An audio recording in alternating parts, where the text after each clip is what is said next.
안녕하세요. 행복한 은퇴 40년을 꿈꾸는 은퇴표력입니다. 먼저 구독과 좋아요 한번 부탁 한번 드리도록 하겠습니다. 오늘은 은퇴 후에 이런 사람이 행복하더라 하는 주제를 가지고 얘기를 해보도록 하겠습니다. 은퇴는 앞으로 살아가는 과정 중에서 우리 50대가 정말 꿈꾸는 행복한 은퇴 생활을 바라는 거 아니겠습니까? 근데 먼저 은퇴 생활을 하고 있는 사람들을 천천히 쳐다보니까 정말 제 주위에도 부러운 사람들이 많습니다. 어떤 사람이냐 그러면 첫 번째 평생 현역을 하고 있는 사람이죠. 우리 선배들 같은 경우에도 예전에 한 15년 전에 회사에서 대리점을 내면서 흔히 말하면 명퇴 신청을 받았었거든요. 그 당시에는 정말 회사를 욕을 하면서 이렇게 보낼 수 있느냐 그런 사람들이 많았었습니다. 그런데 20년이 지난 이 시점을 보니까 그분들은 아직까지 퇴직을 하지 않고 평생 현역으로 있습니다. 그 대리점이 아직까지 잘 되신 분들 많습니다. 거의 한 정착률이 한 7, 80%된 것 같아요. 물론 중간에 20, 30%는 대리점을 그만두고 다른 업무를 하는 사람도 있습니다만 그렇지 않고 7, 80%는 그대로 현역으로 있습니다. 그분들이 벌써 70이 가까이 되셨거든요.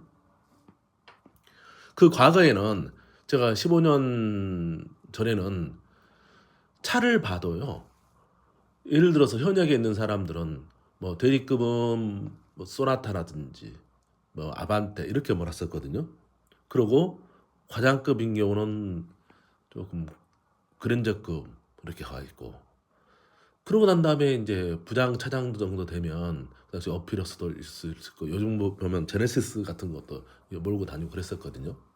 그런데 퇴직을 하고 나면 어떤 현상이 일어나냐면 오히려 효율이 좋은 작은 차라든지 아니면 기존에 갖고 있던 10년 이상 넘은 차들을 그대로 운행하는 경우가 많았었거든요. 그런 경우가 퇴직한 사람들이 가장 공통점이라 볼 수 있었을 겁니다. 근데 지금 평생 현역을 하고 있는 우리 선배들 이렇게 꼼꼼히 보고 있으면요. 오히려 차들이 더 좋습니다. 왜 그러냐면 소득이 오히려 더 많은 거죠. 첫 번째 이유는 뭐 사업이 잘 되는 것도 있지만 아까 제가 말씀드렸죠. 20년 전에 있었던 사람들이 지금 현재 70이 넘어가고 이러다 보니까 국민연금을 다 받고 있거든요. 국민연금도 거의 아마 최고로 받을 거예요. 그래서 국민연금 한 200만 원 정도, 200만 원 이상에다가 거기 현역으로 있기 때문에 그 현역에서 나오는 소득 있죠. 소득이 또 우리 현역들보다 더 많습니다. 그러다 보니까 차도 좋고 집도 좋고 이런 경우가 많더라고요. 제가 한 해로 우리 회사 선배들을 말씀드렸지만 지금 그분들 같은 경우는 은퇴할 계획이 없습니다. 은퇴할 계획이 없고 지금 아마 건강이 허락한 한도까지는 언제까지 현역으로 있을 것 같습니다. 이와 같이 은퇴 후가 행복하려고 그러면 평생 현역인 사람들이 그 나름대로 괜찮더라고요. 그런데 거기서 제가 자영업을 추천하냐? 물론 아닙니다. 이분들 같은 경우는 회사에서 주어지는 것을 최대한으로 활용해가지고 지금까지 누리신 분들이고 우리 저희들 후배 같은 경우는 그러지는 못하는 경우가 좀 많습니다. 많은데 제가 아까 말씀드렸듯이 자영업을 한다는 것은 결국 쉽지는 않습니다. 살아남는 비율이 좀 작지 않습니까? 그렇더라도 조그만 소득이라도 올릴 수 있는 다양한 방법을 찾는다 그러면 우리 지금 퇴직을 고민하고 은퇴를 고민한 우리 입장에서는 그런 삶도 괜찮지 않나 그런 생각해 봅니다. 두 번째, 국민연금만으로 부족하더라. 다른 말은 무슨 말씀이냐면 평생 현역이 아닌 사람들은 국민연금 외에 개인연금, 퇴직연금이 있는 사람들이 그나마 행복한 은퇴 생활을 즐기고 있는 것 같습니다. 그래서 우리도 그걸 본받아가지고 그런 것을 준비해 놓는 것이 좋을 것 같습니다.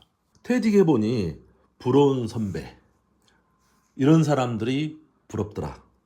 세 번째, 좋은 가족 관계를 갖고 있는 사람이 부럽습니다. 세 번째 특징은 가족, 특히 배우자 관계가 정말 좋아야 하거든요. 서로 소통하고 지지하는 관계는 노후 생활의 삶의 질을 정말 높여줄 것 같습니다. 좋은 관계는 정서적으로 안정이 되고요. 함께 하는 활동을 통해서요. 건강한 노후를 만들어줄 수 있거든요. 그래서 율곡 이희 선생이 인생의 세 가지를 하지 말라고 했잖아요. 소년급제, 중년상처, 노년고독. 이 세 가지는 하지 말아야 했거든요. 왜 그런 말을 했냐 그러면 알다시피 어렸을 때 장원급제를 해놓으면 세상에 보이는 게 없고 다 아래로 보이지 않습니까? 우리 주위에도 젊었을 때 돈을 많이 벌어서 지금 현재는 힘든 사람들이 예상외로 많잖아요. 우리 미우새에 나오는 모 연예인 같은 경우에도 사업을 초기에 뭐 30대에 뭐 몇백을 벌어가지고 힘들었는데 다행히 미우새가 나와가지고 그 돈을 다 갚은 것 같더라고요. 뭐 그런 사람이라든지 이렇게 젊었을 때 사업을 성공한 사람들은 잘 관리를 못하면 결국은 힘든 과정을 겪었기 때문에 현명하신 율곡 이희 선생은 소년급제를 그만하고 했거든요. 두 번째, 중년 상처. 가장 괴로운 것 중에 배우자의 뭐 사망일 수도 있고 이혼일 수도 있잖아요. 요즘 같은 경우는. 그래서 중년에는 상처하지 않고 오랫동안 노후에도 같이 사는 것이 좋을 것 같습니다. 그래서 아마 중년 상처를 하지 말라고 했던 것 같아요. 그래서 지금부터라도 내 배우자의 건강도 챙겨주는 것이 좋을 것 같습니다. 그렇지 않으면 말년에 고독해지는 것은 당연한 것 아닙니까? 주위에 사람도 없고 또 가장 옆에서 흔히 말하면 등 긁어줄 사람도 없고 그러다 보면 애로울 수가 있기 때문에 노년에 고독하지 말라고 했습니다. 그래서 좋은 가족관계가 있는 사람들이 우리 선배들도 보니까 행복해 보이더라. 이렇게 생각해 봅니다. 마지막은 건강한 삶입니다. 마지막으로 건강한 사람들인데요. 몸과 마음이 건강해야 다양한 활동도 할 수 있고요. 삶의 질도 높아집니다. 규칙적인 운동과 균형 잡힌 식사를 해서 노후 준비의 필수 요소 아닙니까? 제 주위에 며칠 전에 이제 옆에 있는 사람이 한 사람 있는데 그 사람 같은 경우에도 다리가 아파가지고 정말 걷지를 잘 못합니다. 우리 가족 중에도 근로자로 오랫동안 하다 보니 앉았다 일어났다를 그걸 반복하다 보니 무릎이 지금 거의 좋지를 못해가지고 걷는 게 진짜 장애인처럼 걸어요. 근데 이것을 재활 치료를 안 해놔다 보니까 걷지를 못하니까 어떤 현상이라냐면 약간 지금 70도 안 됐는데 어떻게 보면 건망증이 심해진가 봐요. 걷지를 않으니까 이게 정신적으로도 안 좋아지는 것 같더라고요. 그와 똑같이 우리의 건강은 내 몸의 건강뿐만 아니고요. 마음의 건강까지도 중요해지거든요. 그래서 삶의 질을 높이는 데서는요. 건강한 삶이 정말 중요합니다. 그런다고 해서 은퇴 후에 갑자기 건강해지는 건 아니잖아요. 아시다시피. 젊었을 때부터 건강 관리하는 게 중요한 것 같습니다. 그래서 하루에 10분 이상은 운동을 해보시는 것도 저는 정말 권하는 바입니다. 오늘은 은퇴 후에 부러운 사람들이 이런 사람들이다 하는 내용을 가지고 제가 말씀드렸는데 첫 번째, 평생 현역인 사람.